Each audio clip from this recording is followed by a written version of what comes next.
محفل میلاد النبی صلی اللہ علیہ وسلم کی حقیقت کیا ہے، ضرورت کیا ہے اور تقاضے کیا ہیں، اس حوالے سے کچھ گزارشات عنوان گفتگو رہیں گی۔ دعا ہے اللہ تبارک و تعالی اپنی ناراضگی والے جملے سے محفوظ فرمائے، اپنی رضا والی بات کرنے کی توفیق عطا فرمائے۔ عزیز بھائیو، قرآن مجید فرقان حمید نے ارشاد فرمایا، قل بفضل اللہ، اے محبوب آپ فرما دیں جب اللہ کا فضل ملے، وَبِرَحْمَتِهِ اور اس کی رحمت ملے، فَبِذَلِكَ فَلْيَفْرَحُوا تو انہیں چاہیے کہ خوشی کا اظہار کریں۔ سورہ یونس کی آیت نمبر 58 ہے۔ جب اللہ کا فضل اور اس کی رحمت ملے تو خوشی کا اظہار کرو، خوشی کا۔ اسلام مسرتوں کا دین ہے، خوشیوں کا دین ہے۔ نبی پاک سید عالم صلی اللہ تعالی علیہ وسلم کی مسکراہٹ کے اندر وہ حسن تھا کہ کائنات ساری حضور کی مسکراہٹ کی وجہ سے ہی مسکرا رہی ہے۔ حضرت جریر ابن عبداللہ رضی اللہ تعالیٰ عنہ حضور کے صحابی ہیں، وہ فرماتے ہیں کہ جب حضور مدینہ طیبہ تشریف لائے تو میں ملاقات کے لیے حاضر ہوا۔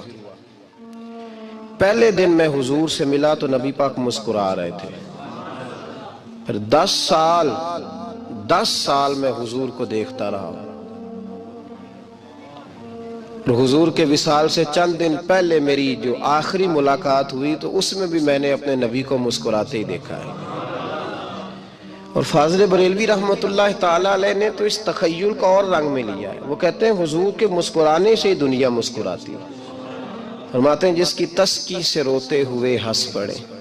جب حضور ہلکا سا مسکراتے تھے تو رونے والوں کے دل بھی ٹھنڈے ہو جایا کرتے، غم زدہ لوگ مسکراتے تھے۔ حضور کی خوشیاں تقسیم کرتی تھی۔ نبی پاک صلی اللہ علیہ وسلم کا مسکرانا امت کے دلوں کو ٹھنڈا کرتا تھا۔ فرمایا جس کی تسکی سے روتے ہوئے ہنس پڑے، اس تبسم کی عادت پہ لاکھوں سلام۔ اور فرمایا یہ نہیں تھا کہ حضور بڑے تکلف سے مسکراتے تھے، حضور کی تو عادت تھی، اس تبسم کی عادت پہ لاکھوں سلام، مسکراتے رہنا، خوشی کا اظہار۔ اسلام بہت ساری چیزوں کا انسان کو پابند کرتا ہے، حدود و قیود میں رہنے کا حکم دیتا ہے۔ صحابہ کرام علیہم رضوان کے ہاں شادی کے موقع پر بارات لے کر کے جانے کا کوئی رواج نہیں تھا۔ حضرت عبد الرحمن ابن عوف رضی اللہ تعالیٰ عنہ جیسے مالدار لوگ بھی شادی کرتے ہیں تو نبی پاک کے بغیر بھی بارات چلی جاتی ہے۔ کوئی کانسیپٹ نہیں اس طرح کا کہ ڈھیروں بارات لے کے جائی جائے۔ حضرت عبد الرحمن ابن عوف کہتے ہیں میں حضور کی بارگاہ میں آیا تو سفید کپڑے پر پیلا زرد نشان تھا۔ حضور نے فرمایا کیا ہوا، یہ داغ کاہے کا؟ عرض کی حضور کل میں نے نکاح کیا تھا۔ تو محبوب نے جو ارشاد فرمایا اس میں فرمایا بڑی اچھی بات ہے، ولیمہ ضرور کرنا، چاہے ایک بکری ہی ذبح کرنا۔ بارات نہیں لے کے جائی جاتی تھی، ولیمے کا حکم دیا۔ اور بخاری میں نبی پاک نے یہ بھی فرمایا جب تمہیں کوئی ولیمے کی دعوت دے تو جایا کرو۔ اچھا، اب شادی کے موقع پر جو بارات لے کے جائی جاتی ہے تو اگرچہ حضور کی سنت نہیں، لیکن اسے ہم حرام نہیں کہتے، اسے ہم ناجائز نہیں کہتے۔ ہم نہیں کہتے کہ یہ تو نے غلط کیا، اگرچہ لے جانا حضور سے ثابت اس مروجہ انداز میں ثابت نہیں، اس طرح ہمارے ہاں جاتے ہیں، لیکن ہم پھر بھی اسے ناجائز۔ کسی صحابی نے اپنے بچے کی شادی پر اپنے گھر میں لائٹنگ نہیں کرائی، لیکن آپ کو دنیا کا کوئی عالم یہ فتویٰ نہیں دے سکتا کہ لائٹنگ کرانا حرام ہے۔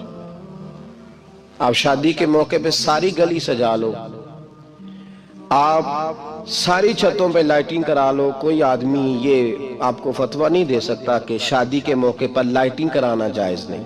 کبھی سنا ہے آپ نے کسی سے؟ بولیے یہ جائز ہے، جائز پیسے ہیں تو ٹھیک۔ بلکہ میں اس سے آگے بڑھتا ہوں، اس سے تھوڑا اور آگے جاتا ہوں۔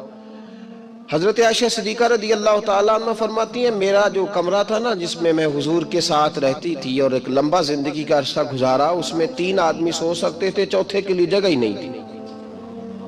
اور کچا تھا، کھجور کے تنے کھڑے کر کے اس پر کھجور کے پتوں کی چھت ڈالی گئی تھی. میں جب ہاتھ اٹھاتی تھی تو میرا ہاتھ اپنی چھت کو چھو جاتا تھا. یہ ہے سنت نبی پاک کی، یہ حضور کا طریقہ ہے. بتائیے پکے گھر میں، لینٹر والے گھر میں رہنا جائز کہ ناجائز؟ کیوں جی؟ حضور تو کچے مکان میں رہتے تھے، آپ نے کیسے پکا بنا لیا؟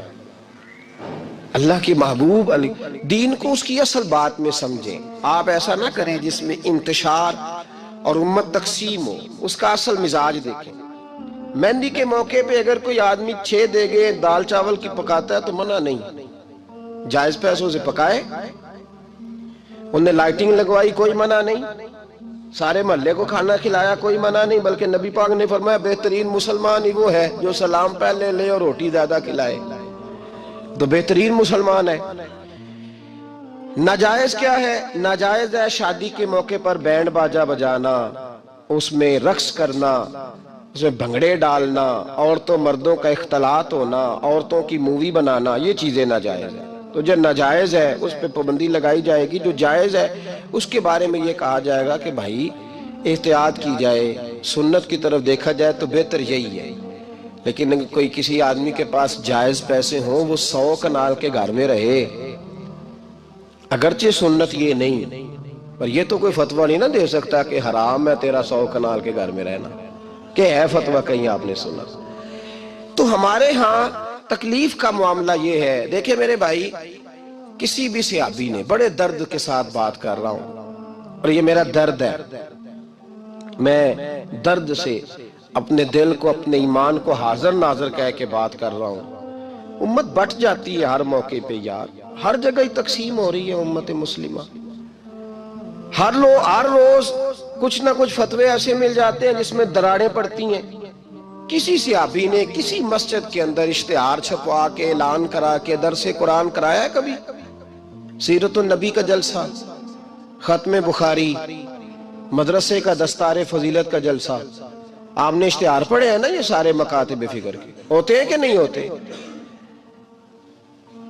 کسی صحابی نے اس طرح، وہ تو روز درس قرآن دیتے تھے، لیکن اس طرح اشتہار چھپوا کے، پوسٹر لگا کے، اور مصر سے کسی صحابی کو اسپیشل بلوا کے یا یمن سے بلوا کے مسجد کے اندر کبھی درس قرآن کے اجتماعات کرائے، سیرت النبی کے جلسے، ختم بخاری کے؟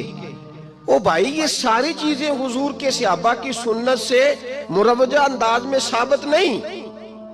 مجھے بتا میرے بھائی، میں درد کے ساتھ تجھ سے سوال کرتا ہوں کہ سیرت النبی کے جلسے میں تو پشاور سے مولانا بلائے، پنڈی سے بلائے، تو گجرات اور کراچی سے لوگوں کو بلا کر کے اگر سیرت کا جلسہ کرائے، اور تو اس میں ایک آدمی کو کراچی سے بلوایا جا رہا ہے تو تو نے اس کو 20,000 کی ٹکٹ بھی دی، اور اشتہار پہ بھی جلسے پہ خرچ ہوا، پھر لنگر بھی پکا، کھانا بھی تو نے کھلایا، نہ تجھے کوئی بیوہ یاد آئی، نہ تجھے کوئی مسکین یاد آیا، نہ تجھے کوئی غریب یاد آیا.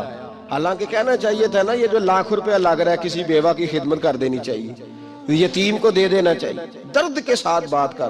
سوال میرا یہ ہے کہ وہی کام جو سیرت کے جلسے میں ہوتے ہیں، پہلے تلاوت ہوتی ہے، پھر نعت ہوتی ہے، پھر کسی عالم کا بیان ہوتا ہے، وہی کام صرف نام بدل کے کیا جائے، عید میلاد النبی نام رکھا جائے صلی اللہ علیہ وسلم. یہ میں آپ کے ذہنوں پہ دستک دے رہا ہوں، تقریر نہیں کر رہا، صرف دستک دے رہا. او بھائی دیکھو، ایک آدمی وہی کام نام بدل کے کرے تو جائز ہے، اور اگر اس میں نبی پاک کے میلاد کا نام رکھ لیا جائے یا نعت کا نام رکھ لیا جائے تو پھر مجھے اجازت دے میں تجھ سے سوال کروں کہ صرف تجھے حضور کی تعریف پوری لگتی ہے؟ پھر مجھے اجازت دے کہ میں تجھ سے پوچھوں کہ صرف تجھے نعت اچھی نہیں لگتی؟ پھر مجھے اجازت دے کہ میں تجھ سے پوچھوں کہ تجھے صرف رسول اللہ کے قصیدے اچھے نہیں لگتے؟